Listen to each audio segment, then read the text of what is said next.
It's not so much the sound or being woken up by an alarm that I wanted to forego. It was the constant fatigue, going to bed every night knowing how I would feel the next day, and then waking up knowing I couldn't go back to sleep, even though I felt exhausted before my day had begun. So I decided to just not set an alarm in the first place, for 30 days.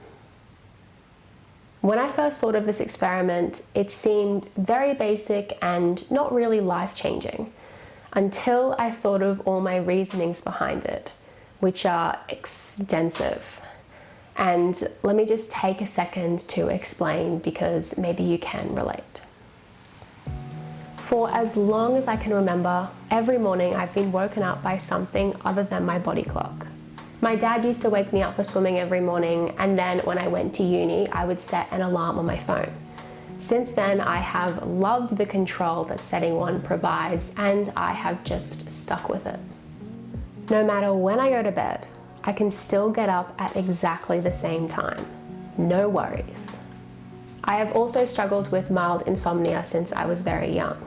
I remember very clearly the long nights lying awake for hours, my mind in a vivid world of fairies and the sky.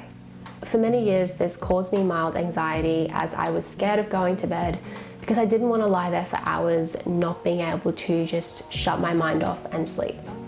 I also have this somewhat complex with my body clock. Whenever I was a teenager and decided to randomly sleep in on the weekends, I would sleep until 9 or 10, which always made me feel really lazy. I have always loved waking up early and getting a start on the day, and I used to be scared of forgoing an alarm because I would sleep in, then not be tired until really late at night, then sleep in even more the next day, and quickly fall into a night owl pattern. So in short, I heavily rely on an alarm to ensure I have the control as to when I wake up. Only after I put all these reasonings together did I realize how much of a complex I have with my sleep. I know how vital sleep is and how much better I feel when I get enough of it. It was far more important for me to undertake this experiment and release the control I have in terms of what time I wake up in the morning and just let my body clock take control. So I did it. I completed the 30 days. Each day I tracked when I went to bed and woke up, how I was feeling mentally and physically, my moods, energy levels, tendency to procrastinate, whether or not I exercised, and so on. And then my computer died, so I lost all of that data. But I didn't lose that feeling I experienced of going to bed knowing that I wasn't going to be woken up by an alarm the next morning. That was strangely unforgettable.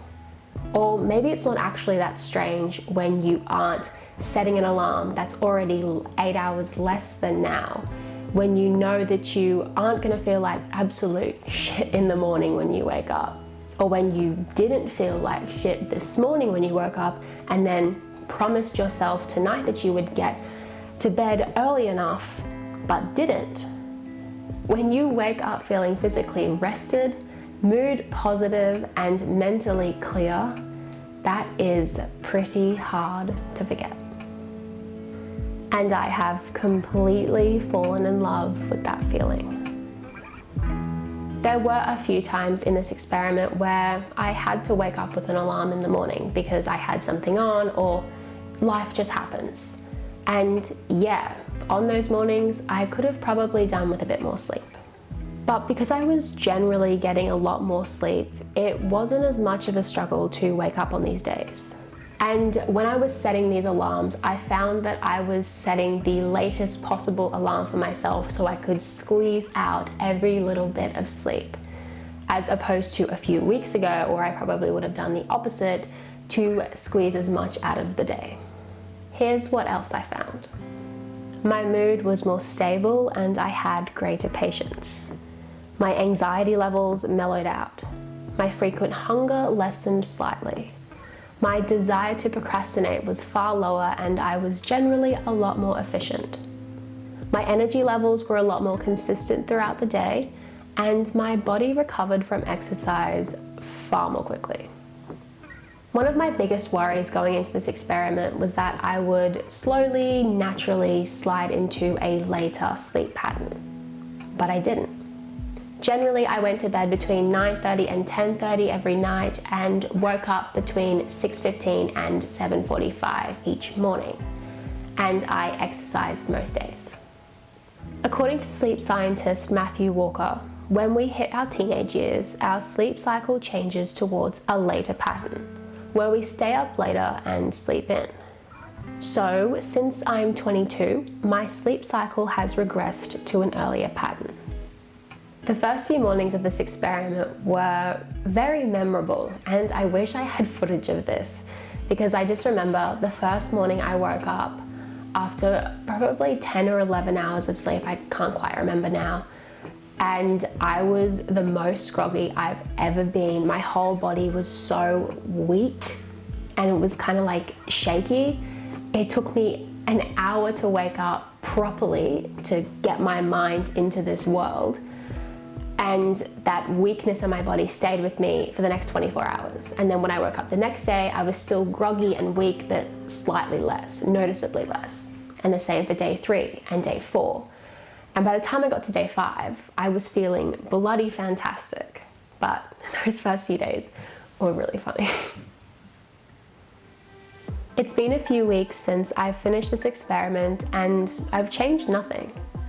Unless I absolutely need to wake up at a certain time in the morning, I won't set an alarm. And each night I listen to my body's cues and go to bed when I start to feel tired.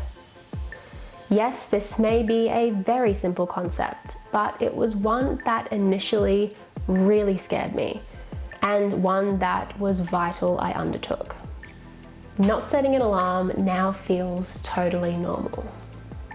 If the idea of waking up without an alarm scares you in any way, I highly encourage you to try this experiment. You will feel so much better for it.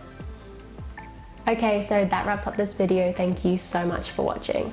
If you have any questions or concerns about undertaking this experiment, please pop your questions in the comments below and I'll do my best to help you navigate this experiment.